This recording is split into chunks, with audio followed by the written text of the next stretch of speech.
Have you ever stopped to think that behind that curly-haired girl who always had her hand raised in class lies one of the most complex, inspiring, and transformative stories in the entire Harry Potter saga? Hermione Jean Granger is not only the smartest witch of her generation, she is a symbol of resilience, determination, and living proof that origin does not define destiny. Today, we'll delve into the complete journey of this extraordinary character, from her early years as a curious Muggle girl to becoming one of the most influential witches in the modern wizarding world, revealing intimate details, deep connections, and aspects of her personality that make her much more than just Harry's studious friend. But before we begin this fascinating journey through the life of Hermione Granger, I need your help to build this incredible fan community together. We're in a thrilling race to reach our goal of 1,000 subscribers, and every subscriber brings us closer to this milestone. You are our true companions on this adventure through the mysteries of the wizarding world. And I want to know, which city are you watching from? Comment below. I'm always fascinated to discover how our fan family is spread across Brazil and the world. Now get ready, because Hermione Granger's story is much richer, more exciting, and more touching than you can imagine.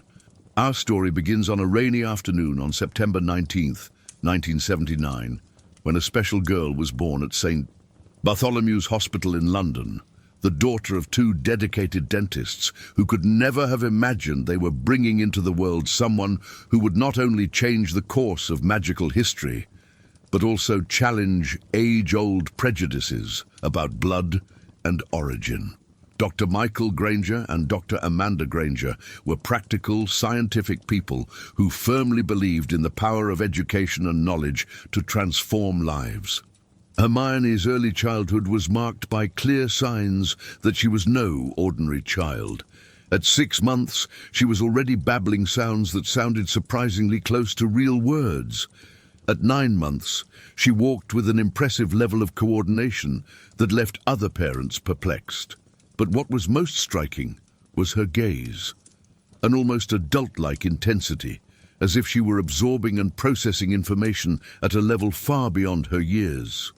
Her parents, experienced doctors, knew that accelerated development was not uncommon, but there was something different about Hermione that they couldn't quite put their finger on.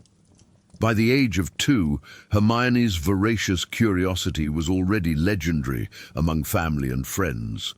She meticulously disassembled toys to understand their inner workings, asked complex questions about anatomy when visiting her parents' offices, and demonstrated an eidetic memory that both startled and delighted adults. When other parents complained about their children asking too many questions, the Grangers smiled nervously, knowing that Hermione asked more in a single afternoon than most children do in an entire week. It was at the age of 3 that the first truly inexplicable incidents occurred, though the Grangers didn't know what to make of them at the time. During a particularly intense tantrum over her inability to reach a book on a high shelf, all the books on the shelf fell simultaneously to the floor, perfectly arranged in alphabetical order. When Hermione was inconsolable after accidentally breaking her favorite toy, a complex 1,000-piece jigsaw puzzle, she woke the next morning to find it completely repaired and working better than before. Plants she touched during her garden explorations grew noticeably healthier and more vibrant, blooming out of season. The parents rationally attributed these events to coincidence or inaccurate observation on their part. As trained scientists, they needed rational, reproducible explanations to accept any phenomenon as real. But privately, each began keeping a detailed diary of these strange incidents, in a systematic attempt to find patterns or logical explanations. What they discovered was that the events always coincided perfectly with Hermione's intense emotional states. Extreme happiness, profound frustration, inconsolable sadness, or uncontrollable excitement. Hermione's formal education began at age 4 at a progressive primary school in Hampstead, that emphasized individualized learning for gifted children. Even in this environment, carefully tailored to exceptional minds, she stood out dramatically from her peers. While other 4-year-olds were laboriously learning the alphabet, Hermione was already devouring complex young adult literature like Alice in Wonderland and The Secret Garden. While they performed simple addition with colored blocks, she solved math problems that would normally only be introduced to 8 or 9-year-olds. This extraordinary intellectual precocity, however, came with significant social costs that would become a recurring theme in her life. Other children often saw her as odd, presumptuous, or frighteningly different. Teachers, while genuinely impressed by her abilities, sometimes felt inadequate or intimidated by a student who knew more about certain subjects than they did. Hermione began to develop behavioral patterns that would follow her throughout her life, seeking validation through exceptional academic achievement, feeling more comfortable with adults than with peers her own age, and using knowledge as a form of control and security in uncomfortable social situations. By the age of 5, Hermione had completely exhausted the resources of the local children's library, an achievement that left librarians simultaneously impressed and concerned. Her parents, recognizing her seemingly insatiable thirst for knowledge, began taking her to London's main library on weekends, where she spent hours exploring sections normally frequented only by teenagers and adult university students. Experienced librarians were fascinated by this little girl who asked sophisticated questions about medieval history, basic astronomy, and classical literature with the seriousness of a professional academic. It was during one of these regular library visits that Hermione had her first conscious experience with what she would later recognize as genuinely magical knowledge. She was carefully leafing through an old book on British folklore when the detailed illustrations seemed to move slightly on the age-yellowed pages. When she blinked and looked again with increased attention, the images were completely static, but she could have sworn she saw a dragon flap its webbed wings and a witch in a pointy hat wave directly at her from the page. When she excitedly told her parents about the experience, they smiled fondly and talked about active imaginations being common in intelligent children, but Hermione knew intuitively that she had seen something genuinely real. Hermione's social isolation intensified dramatically as she grew older, and the gap between her abilities and those of her peers became more pronounced. At 6, she was academically equivalent to 10 or 11-year-olds, but emotionally she was still a young child who desperately wanted friends and social acceptance. Well-intentioned attempts to socialize with children her own age invariably resulted in mutual frustration. She couldn't engage genuinely in games she considered childish and intellectually unstimulating, while they couldn't follow her complex conversations about topics beyond their comprehension. Her devoted parents tried several creative solutions to help Hermione find her place socially. They enrolled her in specialized programs for gifted children, where she encountered other intellectually advanced children. But even there, she stood out as exceptional among the exceptional. They seriously considered skipping several grades, but this would have created even more social isolation, as she would inevitably become the small, awkward child in classes with significantly older students. Eventually, they opted for a combination of supplemental education through specialized private tutors, allowing Hermione to remain with children her own age for basic socialization while pursuing intellectual challenges appropriate for her exceptional mind. At the age of 7, unexplained magical incidents became noticeably more frequent and dramatically more pronounced. During an episode of extreme frustration with a particularly complex math problem that she couldn't solve immediately, every pencil and pen in the house began writing the correct answer simultaneously on any available paper. Newspapers, books, even napkins. When she was reading, fascinated about astronomy, and expressed aloud the desire to see the stars more clearly, all the windows in the house opened by themselves and the curtains dramatically parted, despite it being a deeply cloudy night. And inexplicably, the clouds quickly dispersed, revealing a brilliant starry sky that should not have been visible under previous weather conditions. Her parents became genuinely concerned, even frightened, by the frequency and intensity of these events. As rigorously scientific people in their training and approach to life, they simply could no longer ignore the accumulating empirical evidence that something profoundly inexplicable was happening in their home. They discreetly consulted medical colleagues, researched scientific literature on unexplained psychological phenomena, and even seriously considered the possibility that Hermione might have developed some kind of psychic or paranormal ability that science did not yet fully understand. The situation finally reached its dramatic climax when Hermione was 8 years old. During a particularly tense birthday party for a classmate, where she was being cruelly and systematically excluded and ridiculed by other children because of her obvious difference, all the colorful balloons at the party simultaneously burst with a deafening sound. The elaborate birthday cake moved of its own accord to the exact center of the table, and the candles lit themselves, forming a glowing message that clearly read, "Be kind," in fiery letters. The host family was visibly disturbed and frightened. Other parents began asking uncomfortable and suspicious questions, and the Grangers realized they could no longer continue dismissing these incidents as coincidences. On that memorable evening, Mr. and Mrs. Granger had a serious and deeply honest conversation with Hermione about the extraordinary events that had been occurring. To her surprise, Hermione calmly confessed that she knew that in some inexplicable way she was causing these things to happen, but she genuinely didn't understand how or why.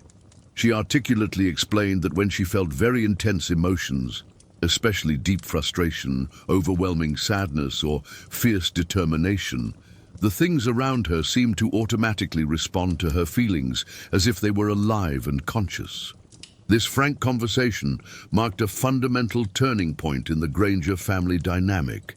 They made the conscious decision to treat Hermione's apparent abilities as a medical or psychological condition they didn't yet fully understand, rather than continuing to deny or dismiss them as mere imagination. They began keeping detailed scientific records of the emotional triggers, environmental circumstances, and observable effects of each incident. They also began teaching Hermione sophisticated emotional regulation techniques, including breathing exercises and basic meditation techniques adapted for children, in the hopes of helping her gain some degree of control over whatever was happening to her. Between the ages of 8 and 10, Hermione gradually learned to manage her mysterious abilities much more effectively through a combination of carefully practiced breathing exercises, meditation techniques specifically adapted for children, and a conscious emotional awareness developed through constant self-monitoring. The incidents became noticeably less frequent and significantly less dramatic, but they never completely disappeared. During this crucial period, she also continued her accelerated academic progress, working directly with tutors who were university professors genuinely impressed by her extraordinary abilities and intellectual maturity. It was during this formative period that Hermione developed her characteristic perfectionism and intense need for control, traits that would define much of her personality from then on. Because emotional outbursts invariably led to embarrassing and inexplicable supernatural incidents, she learned to suppress and rigorously control her emotions with impressive discipline for a child. And because academic success earned her praise, recognition, and a sense of security and fulfillment, she devoted herself to her studies with an obsessive intensity bordering on compulsion. These coping mechanisms benefited her in several important ways, but they also created deep patterns of anxiety and an overwhelming need for control that would challenge her throughout her life. By the age of 9, Hermione had effectively completed an education equivalent to that of most honors-level high school graduates. Her mathematical skills were advanced enough to grasp fundamental calculus concepts. Her reading comprehension allowed her to analyze complex literature and dense historical texts with sophisticated critical thinking, and her scientific understanding was sophisticated enough to engage meaningfully with university-level concepts in biology, chemistry, and physics. Her tutors frequently commented that they had never encountered a young woman with such a combination of intellectual ability, disciplined work ethic, and genuine passion for learning. But what her loving parents noticed most during this period was how profoundly lonely their brilliant daughter had become, despite all her remarkable intellectual achievements. For all her academic successes, Hermione was still fundamentally a child who desperately needed friendship, playtime, and genuine emotional connection with peers who could understand and appreciate her. They tried several creative approaches, arranging carefully supervised playdates with other gifted children, enrolling her in extracurricular activities designed for exceptional students, even considering professional therapy to help her develop better social skills and coping mechanisms. Nothing seemed to work effectively in the long run, and Hermione's isolation only seemed to deepen. The loneliness was significantly compounded by Hermione's growing awareness that she was fundamentally different from other people, not only intellectually, but also in ways she could not fully explain, understand, or control. She began to feel like she was constantly pretending to be normal, continually monitoring her emotions and reactions to avoid supernatural incidents that might expose her difference. This hypervigilance was emotionally and physically exhausting and contributed significantly to her increasing social isolation and preference for solitary activities, such as reading. During the year immediately preceding the arrival of the Hogwarts letter, strange things began to happen that even Hermione couldn't explain through her usual emotional triggers or self-awareness. Mysterious books began to inexplicably appear in her room, ancient leather-bound volumes bearing strange symbols and incomprehensible text that somehow seemed familiar and meaningful when she looked closely. When she asked her parents about these mysterious books, they earnestly insisted that they hadn't bought them and that they had no idea where they came from or how they came to be. During this troubling period, Hermione also began having extraordinarily vivid dreams that felt more like actual memories than typical fantasies or imagination.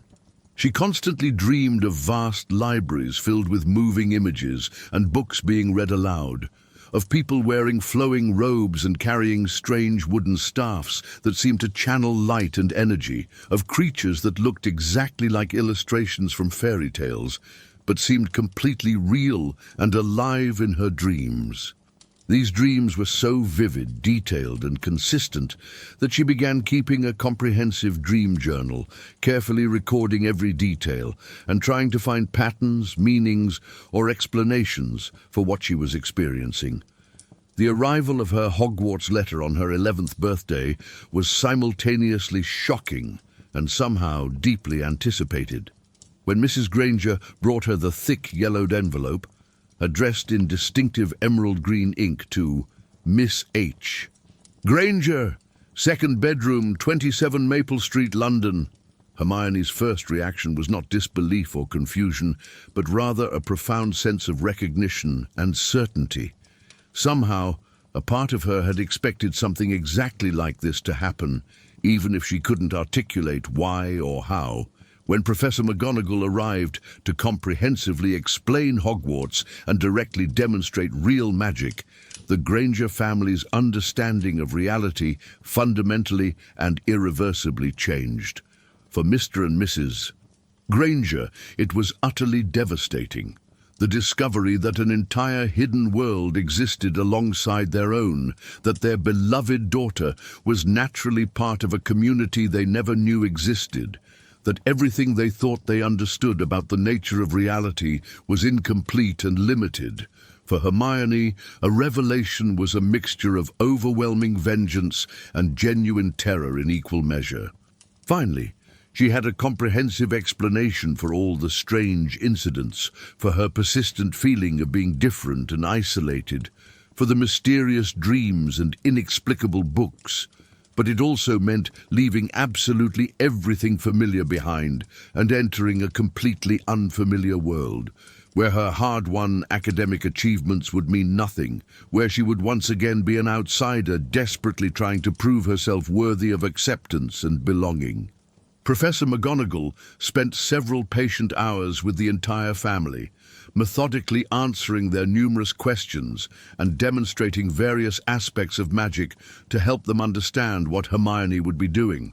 She carefully explained the statute of secrecy that kept the wizarding world hidden, the comprehensive Hogwarts educational system and its centuries of tradition, and the wider wizarding community Hermione would be joining. She also carefully arranged for an experienced staff member to accompany them to Diagon Alley to purchase school supplies and help them navigate their first experience with magical commerce. The week between receiving the letter and visiting Diagon Alley was a whirlwind of preparation and intense emotional processing for the entire family. Mr. and Mrs. Granger had to completely revise their fundamental understanding of what was possible in the world, while also dealing with the reality that their daughter would spend most of the year away from home in an environment they could not fully understand, participate in, or protect. For Hermione, this crucial week was spent in characteristically frenetic research and studying. True to her established nature, her immediate instinct when learning about the wizarding world was to read absolutely everything she could find about it. A letter from Hogwarts included a comprehensive book list, and she convinced her parents to obtain advance copies of all the textbooks so she could begin studying immediately and diligently. By the time they visited Diagon Alley, she had already memorized large sections of the Standard Book of Spells, Grade 1, and taken detailed, organized notes on Hogwarts history, traditions, and academic expectations. A trip to Diagon Alley was a revelation that surpassed even Hermione's considerable imagination and extensive preparation. Walking through the leaky cauldron for the first time, she immediately felt like she was entering a place where she truly belonged. The feeling was indescribable, like returning home to a place you've never been, but somehow always knew existed in your deepest dreams and intuitions. When Tom, the innkeeper, nodded politely to her, she felt recognized and acknowledged in a way she had never experienced before in her entire life. Watching a brick wall magically dissolve to reveal Diagon Alley was magical in the most literal sense, but for Hermione, it was also deeply moving and transformative. This hidden, bustling street, with figures dressed as owls and cauldrons shopping, represented a world where being different and unusual could finally be an advantage, rather than a hindrance to social acceptance and belonging. For the first time in her life, she saw a place where her strangeness could be normal. At Flourish and Blots, Hermione was completely overwhelmed by the sheer volume and variety of magical knowledge available for study and exploration. Books that automatically turned their own pages, volumes that whispered secrets when opened carefully, texts that seemed to choose their readers, not the other way around. She spent over an hour wandering the store in awe, running her fingers along the spines and marveling at titles like Advanced Potion Making and Ancient Runes Made Simple. Her parents dragged her away, but not before she convinced them to buy several additional books beyond the required reading list. A visit to Ollivander's was transformative in ways Hermione couldn't fully articulate even to herself. From the moment she entered the narrow, dusty shop, filled with thousands of boxes of wands, she felt a tingle throughout her body, as if the very air were alive with concentrated magical energy. Mr. Ollivander's clear, piercing eyes seemed to shine through as he regarded her appraisingly, and his enigmatic comment about how the wand chooses the wizard sounded more prophetic than merely explanatory. Testing different wands was unlike anything Hermione had ever experienced. Some felt completely wrong, cold, indifferent, almost hostile to her touch and magical energy. Others seemed merely neutral, neither welcoming nor rejecting her attempts to connect. But when Mr. Ollivander handed her a vinewood wand with a dragon heartstring core, the connection was instant and utterly overwhelming. Heat spread throughout her body like electricity, and sparks of golden light shot dramatically from the wand's tip, forming intricate patterns in the air before disappearing gracefully. Mr. Ollivander's eyes widened significantly as he saw her wand's response, and he muttered something about vine wands, choosing witches with hidden depths and a capacity for magic that would surprise even themselves. He also mentioned that dragon heartstring cores were particularly responsive to witches with strong will and fierce determination. As Hermione walked out of the shop, carefully holding her new wand, she felt for the first time that she was holding a piece of herself that she had been missing all her life. The remaining weeks before classes began were devoted to intensive preparation that went far beyond simply reading textbooks. Hermione obsessively practiced basic spells in her room, memorized her class schedule, and even attempted to learn basic Latin to better understand spell etymologies. Her parents watched with a mixture of pride and concern as their daughter dedicated herself to the study of magic with even greater intensity than she had shown in her previous academic pursuits. A trip on the Hogwarts Express was marked by extreme nervousness and overwhelming anticipation. Hermione had memorized so much about the wizarding world that she felt intellectually confident, but emotionally she was terrified of no longer fitting in. When she helped Neville find his runaway toad, Trevor demonstrating the Lumos spell she had practiced hundreds of times, she was genuinely trying to be helpful and desperately proving to herself that she truly belonged in this magical world.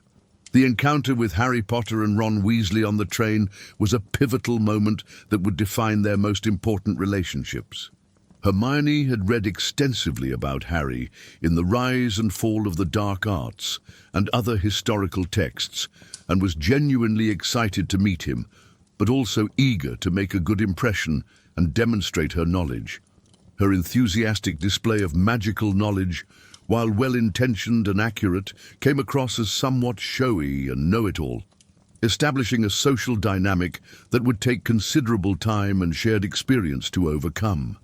Ron, in particular, initially saw her as an insufferable know-it-all, a perception that hurt Hermione far more deeply than she would ever admit out loud.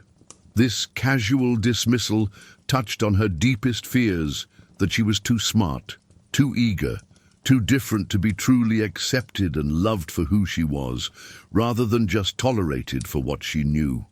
The sorting ceremony was a moment of pure anxiety for Hermione, representing everything she hoped and feared about her new life.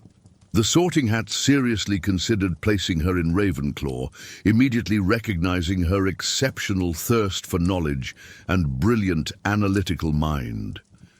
But it also detected something deeper and more complex, a fierce courage and loyalty that eventually convinced her that she belonged in Gryffindor with the brave and loyal.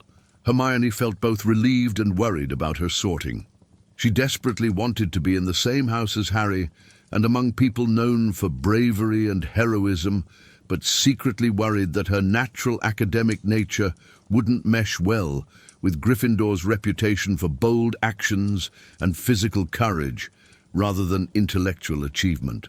The first few days at Hogwarts were a period of intense adjustment for Hermione in every way possible.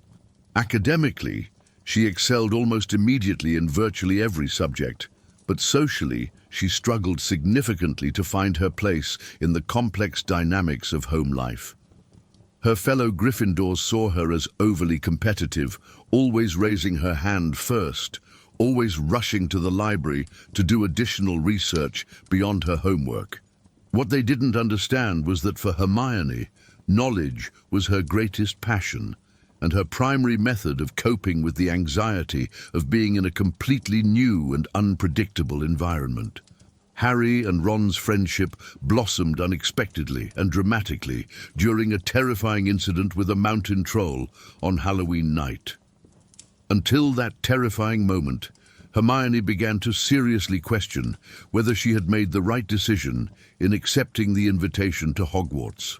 Because the other girls in her dormitory were friendly but socially distanced, and she frequently heard casual comments about being a know-it-all or insufferably clever, she became increasingly isolated and depressed. When Ron made that particularly cruel comment about her not having any friends, Hermione was absolutely devastated, as it touched directly on her deepest fears and insecurities about belonging. The comment was especially painful because it was both false and true at the same time. She desperately wanted friends, but didn't know how to make them without hiding essential parts of her personality. Throughout her first year, Hermione repeatedly demonstrated that her approach to problem-solving was exceptionally systematic and thorough. While Harry tended to act on instinct and intuition, and Ron generally followed established family traditions and cultural expectations, Hermione approached challenges methodically through extensive research, careful analysis, and detailed preparation of multiple contingency plans. Her crucial contribution to the protection of the Philosopher's Stone, particularly by solving Professor Snape's complex logic puzzle, clearly demonstrated that different types of intelligence were equally necessary to overcome sophisticated obstacles. The second year brought new challenges and important revelations about Hermione's character and emotional development.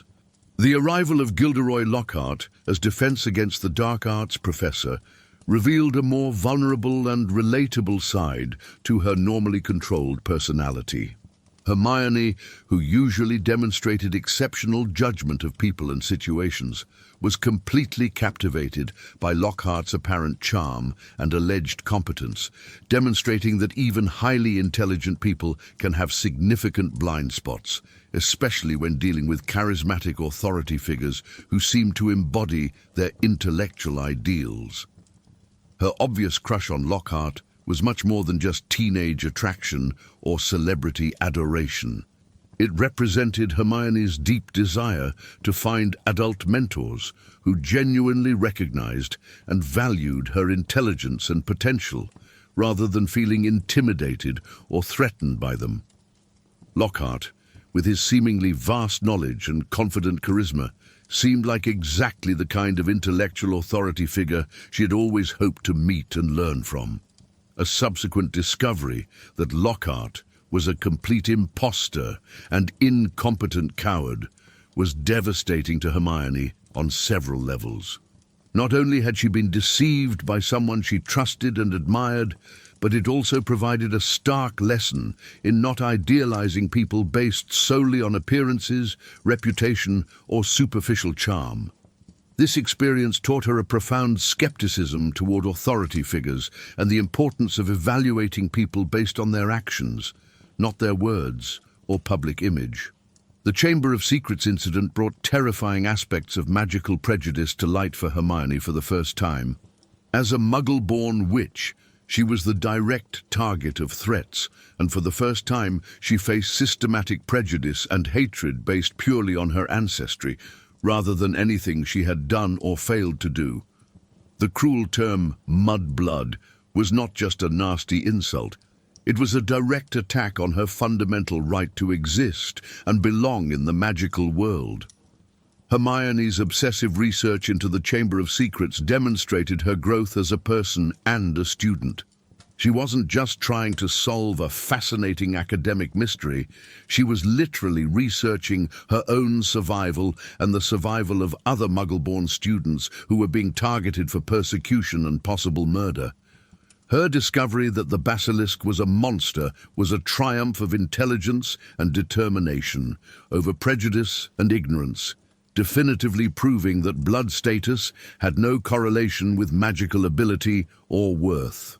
Hermione's petrification was a traumatic moment that reverberated throughout the castle community. For Harry and Ron, losing Hermione meant losing not only a dear friend, but also their intellectual anchor and emotional stability during a crisis. The fact that she managed to leave crucial clues, even while petrified, demonstrated her remarkable presence of mind and her dedication to protecting other students, even in her own moment of greatest danger. The recovery period after her petrification was cured was marked by a noticeable change in Hermione. The experience of being conscious but completely unable to move, speak, or communicate for months left profound psychological scars that would affect her for years. She developed a much deeper appreciation for human connection and became much more aware of her own vulnerability and mortality. This terrifying experience also strengthened her resolve to fight prejudice and injustice wherever she encountered them. Third year marked the beginning of true emotional and psychological maturity for Hermione. The introduction of the Time Turner into her academic life was both an incredible blessing and a significant curse. On the one hand, it allowed her to explore her insatiable hunger for knowledge in unprecedented ways, attending multiple classes simultaneously and learning subjects that would normally be impossible to fit into her schedule. On the other hand, the pressure of managing a literally impossible schedule began to take a noticeable toll on her mental and physical health. Using the Time Turner revealed obsessive aspects of Hermione's personality that had been masked by her general competence and success. She became somewhat addicted to her ability to control time, never missing an opportunity for learning or achievement. The stress of keeping the device a secret, combined with the academic pressure she placed on herself, led to moments of irritability and anxiety that were quite uncharacteristic of her normally controlled demeanor. The conflict between Ron and Scabbers revealed important aspects of how Hermione handled personal relationships when they directly conflicted with her logical analysis and rational thinking. She genuinely couldn't understand why Ron wouldn't accept that cats naturally hunt mice as part of their basic biology, and her purely rational approach completely ignored the emotional dimensions of the situation for Ron, who saw Scabbers as a beloved family pet, not just a rodent. This conflict forced Hermione to develop greater emotional intelligence and learn to balance her analytical approach with sensitivity to other people's feelings and perspectives. It was an important lesson. Being right about the facts doesn't automatically mean you're right about how to handle relationships and social situations.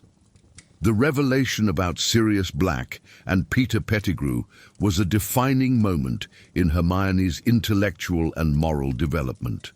Her ability to quickly accept the complex truth of the situation, even when it contradicted everything she had believed based on official information, demonstrated an impressive intellectual maturity far beyond her years. She didn't stubbornly cling to incorrect information simply because it was official or widely accepted. She followed the evidence wherever it led, even when it meant questioning established authorities. Using the Time Turner to save Sirius and Buckbeak demonstrated how Hermione had dramatically evolved from a rigid rule follower to someone capable of sophisticated moral questioning and independent ethical action. She intuitively understood that sometimes breaking minor rules is not only acceptable, but morally necessary to serve a greater justice and protect the innocent. This experience also demonstrated her courage in taking enormous risks for the good of others, even when those risks could result in severe consequences for herself. Fourth year brought the Triwizard Tournament and a Hermione who was significantly more socially confident and comfortable with her own identity. Her dramatic transformation for the Yule Ball was deeply symbolic of her personal evolution. She had learned to carefully balance her established academic priorities with the social and emotional aspects of teenage life she had previously neglected. The admiring attention she received at the ball was an important validation that she was seen as attractive and desirable, not just intelligent and useful. The relationship with Victor Krum was significant for several reasons that went far beyond a teenage romance. First, it demonstrated that Hermione was capable of attracting someone considered highly desirable and internationally admired, challenging any lingering notion that she was merely a bookworm without social appeal. Second, Krum genuinely valued her exceptional intelligence, treating her as an intellectual equal, not a curiosity or anomaly. Third, the relationship forced Harry and Ron to recognize Hermione as a complete and complex person, not just the clever friend who always helped them with their schoolwork. During her relationship with Krum, Hermione experienced for the first time in her life being appreciated specifically for her brilliant mind. Krum wasn't intimidated by her intelligence or irritated by her tendency to flaunt her knowledge. He was genuinely impressed and attracted to these qualities. This gave her newfound confidence in herself as a well-rounded person, not just as an exceptional student. The creation and organization of Dumbledore's army in fifth year represented Hermione's clear emergence as a true leader and sophisticated strategist. The initial idea was entirely hers, based on her careful analysis of the political and educational situation, and she meticulously orchestrated both the recruitment and operational security of the entire group. Her systematic approach to planning, from choosing the perfect location to establishing secure communication systems and methods of detecting betrayal, demonstrated organizational and leadership capabilities that went far beyond mere academic acumen. The recruitment process for Dumbledore's army revealed that Hermione had developed sophisticated political and social skills. She carefully identified students who might be receptive to the idea, approached each one differently, tailoring her pitch to their individual personality and motivations, and built a diverse coalition united by a common purpose, not just by bonds of personal friendship. It was a display of mature leadership that impressed even seasoned adults. The increasingly strained relationship with Dolores Umbridge revealed the genuinely revolutionary side of Hermione's personality, which had previously remained dormant. Dolores represented everything she most deeply despised: illegitimate authority based on politics rather than competence, the deliberate suppression of knowledge and education, and institutionalized prejudice disguised as official policy. Hermione's resistance to Dolores was both intellectual and visceral.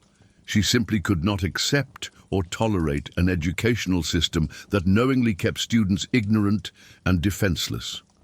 The physical punishment Dolores inflicted on students who questioned her authority or methods was particularly traumatic for Hermione. As someone who had always found protection and power through knowledge and education, being brutally punished for asking questions or seeking information represented a fundamental violation of everything she valued. This experience significantly contributed to her growing willingness to use increasingly direct and even illegal methods to combat institutional injustice. The scar Dolores left on students' hands during forced detentions became a permanent reminder that authority without moral legitimacy is a form of tyranny that must be actively resisted. The experience taught Hermione that sometimes obeying authority is morally wrong, a lesson that would profoundly influence her future decisions. The planning and execution of the dramatic escape to the Ministry of Magic demonstrated Hermione at the absolute peak of her strategic and tactical capabilities.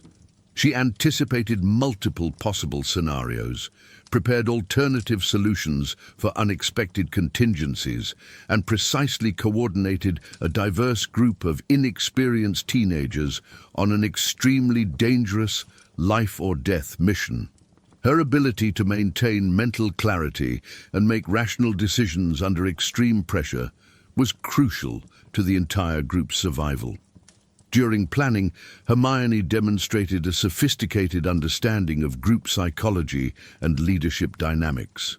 She knew which group members needed encouragement and reassurance, which required specific responsibilities to feel useful and engaged, and how to maintain high morale even in an extremely stressful and dangerous situation. The battle in the Department of Mysteries was utterly transformative for Hermione in ways that would affect her for the rest of her life. For the first time, she faced genuinely lethal magical combat, in which any mistake could result in immediate death or permanent injury. The severe wound she suffered from Dolohov's spell was nearly fatal, giving her a visceral and terrifying understanding of the real consequences and sheer risk involved in the escalating war between good and evil in the wizarding world. The experience of near death in battle completely eliminated any romanticization she might have harbored about adventure, heroism, or war. She came to understand, deeply and permanently, that true courage is not the absence of fear, but the ability to act appropriately despite it. This realization matured her in ways that years of study could never have achieved. Sixth year saw Hermione develop growing and well-founded suspicions about Draco Malfoy, and growing frustrations about Harry's apparent passivity regarding Malfoy's obviously suspicious activities. Her intuition that Malfoy had become a Death Eater showed how she had learned to trust instincts over pure empirical evidence. When hard evidence was unavailable, she could make valid inferences based on subtle behavioral patterns and shifts in social dynamics that others didn't notice. Her analysis of Malfoy's behavior was methodical and remarkably accurate. She observed changes in his physical appearance, increasing social isolation, nervousness in previously comfortable situations, and a quality of desperation she had never noticed before. Even without concrete evidence, she built a compelling case based solely on observation and logical deduction. Her gradually emerging romantic relationship with Ron was significantly complicated by years of established friendship, unspoken and undiscussed expectations, and consistently poor timing.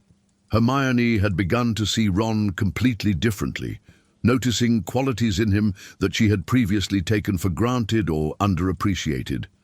But her inability to express vulnerable feelings, combined with Ron's emotional immaturity and lack of social skills, created a frustrating series of misunderstandings and missed opportunities that left them both confused and hurt.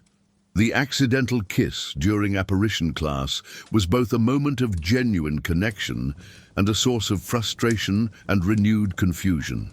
It represented years of pent-up feelings finally finding expression, but it also highlighted how much they both still needed to mature emotionally before they could have a healthy romantic relationship based on mutual understanding, not just physical attraction and shared history. The decision to accompany Harry on his search for the Horcruxes represented the most significant and transformative commitment of Hermione's life up to that point. She was choosing to abandon her formal education, something that had always been central to her identity, to put her own life in grave danger, possibly never returning to the normal life she knew and valued. Even more painful, she had to erase her parents' memories as a protective measure, effectively sacrificing her relationship with her family to protect them from possible torture or death. The oblivion spell she cast on her parents was one of the most emotionally devastating and technically complex spells she had ever attempted. It wasn't just a matter of selectively removing memories. She had to create entirely new identities for them, with fabricated personal histories and altered motivations, making them want to move to Australia and start entirely new lives without any desire to contact her. The process required weeks of meticulous preparation and left her emotionally exhausted and psychologically scarred in ways that would take years to heal. Preparing for the mission showed Hermione at her most organized. She extensively researched Horcruxes using every available source, prepared magical supplies for months of uncertain travel, and developed comprehensive safety protocols for countless dangerous scenarios. Her beaded bag with the extension amulet became essential to the trio's survival, containing not only physical supplies, but also a portable library of reference materials that proved invaluable time and time again. The search for the Horcruxes tested every aspect of Hermione's personality, abilities, and emotional resilience. Months of nomadic life, constant danger, and frustratingly slow progress pushed her to her limits in every way.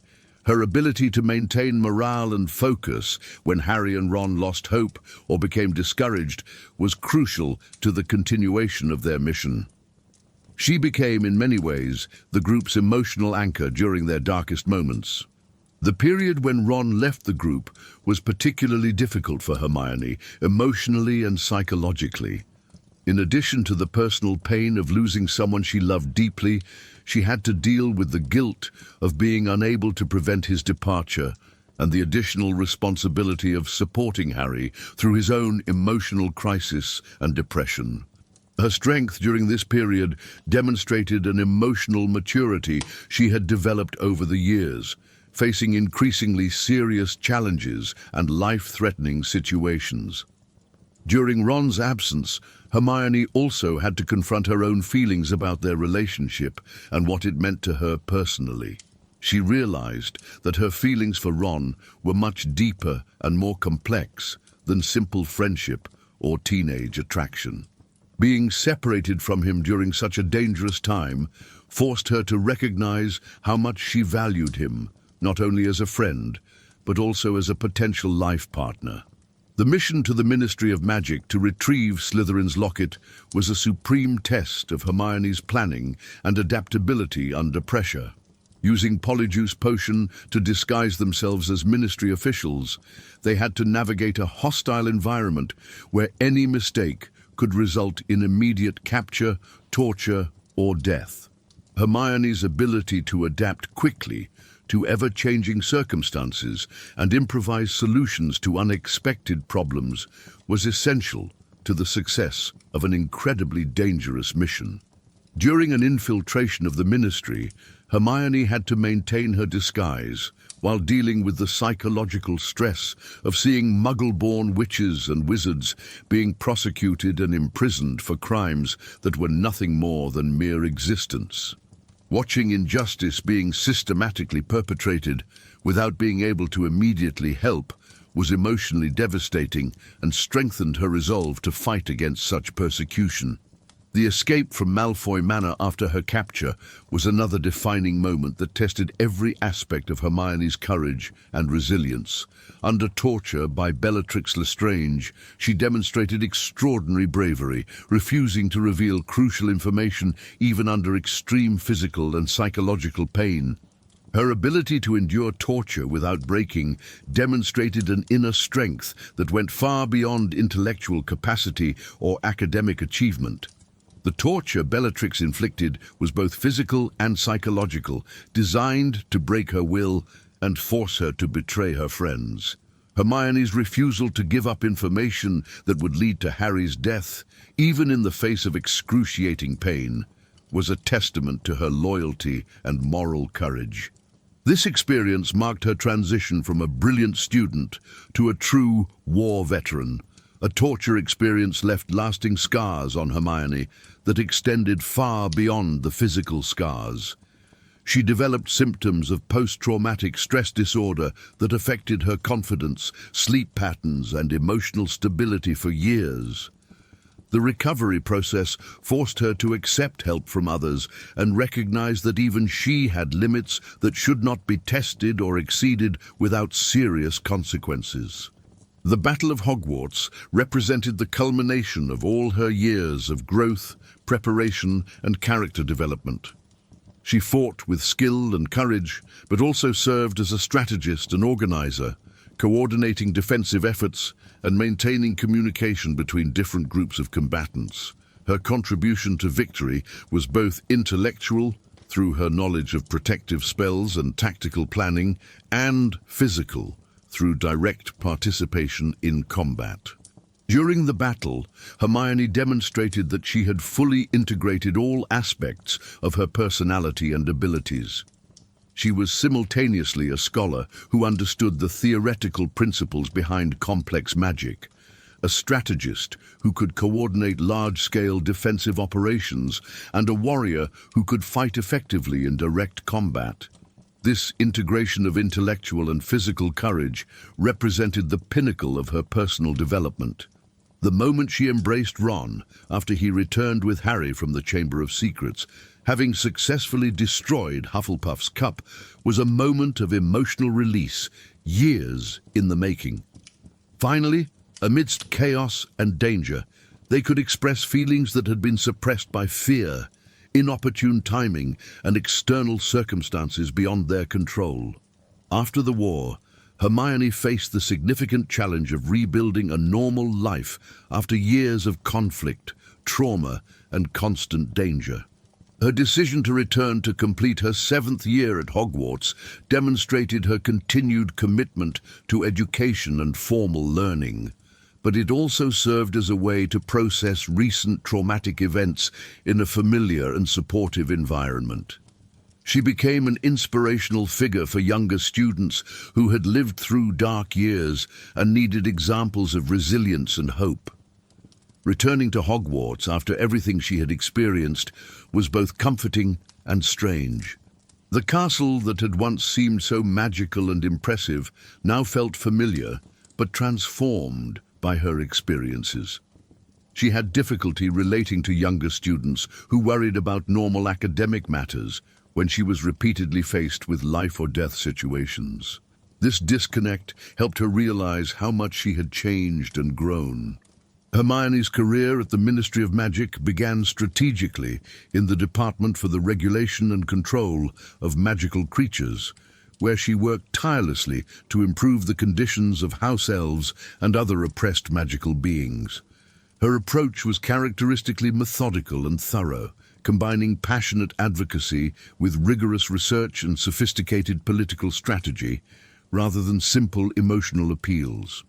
Her work with magical creatures was deeply personal, as she identified with people who were underestimated and discriminated against based on their backgrounds, not their abilities.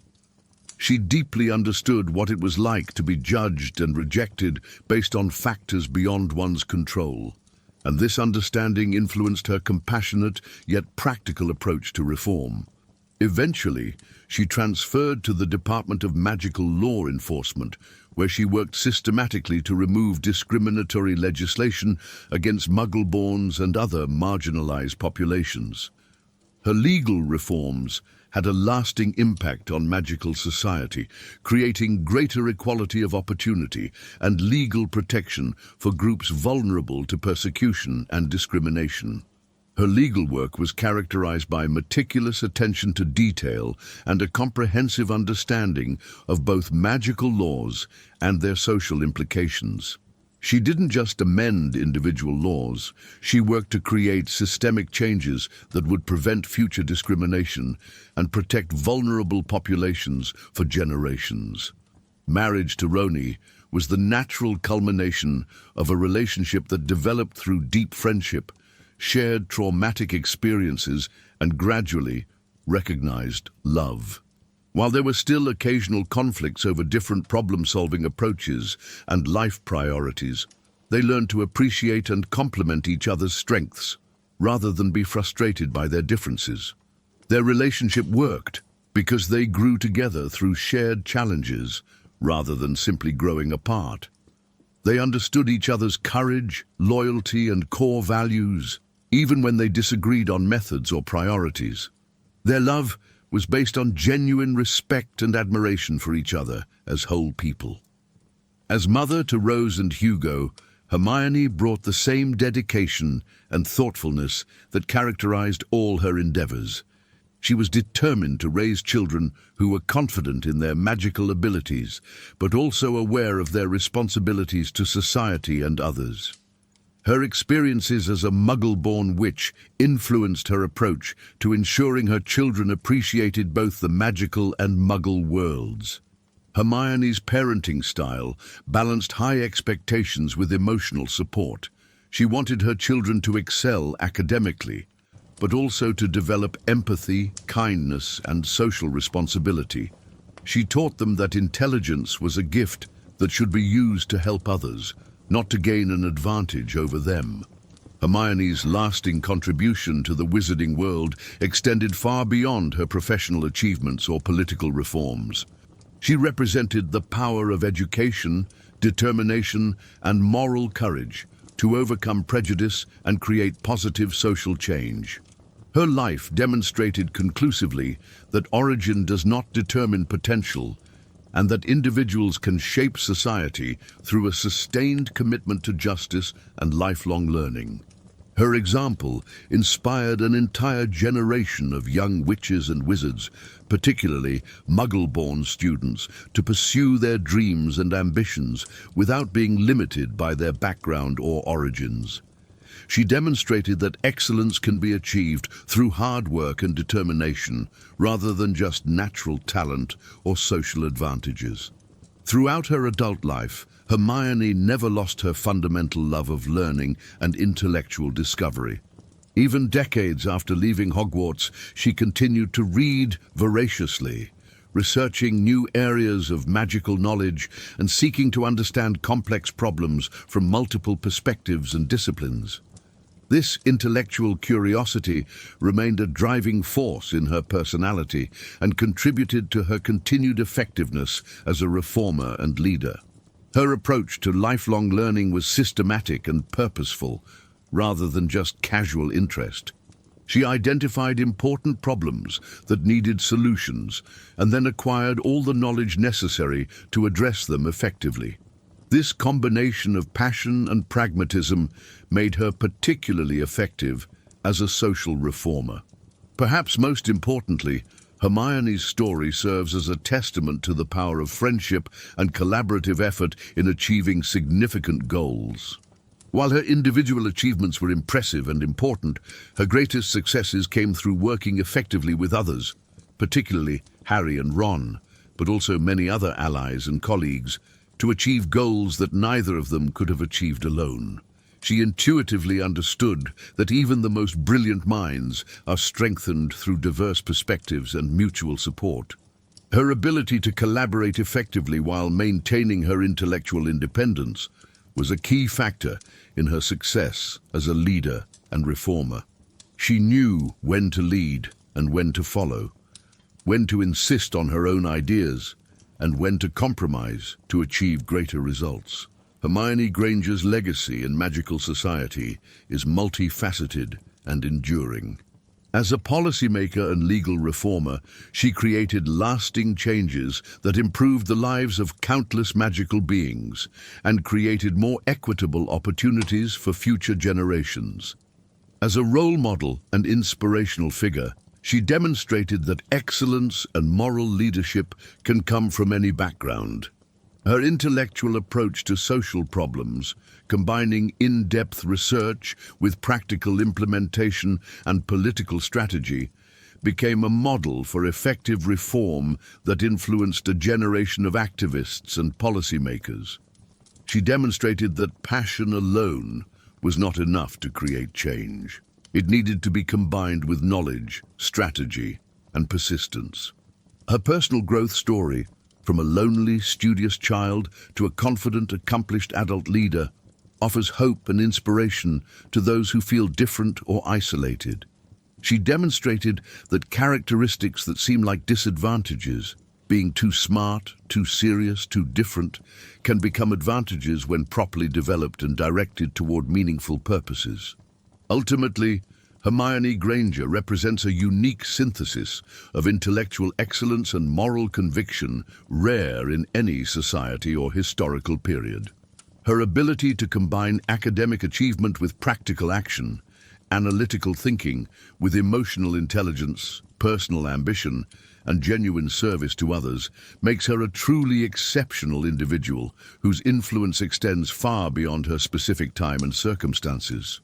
Her story continues to resonate with readers as she embodies the possibilities that exist when natural talent combines with hard work, strong principles, and a genuine commitment to making the world a better place for everyone.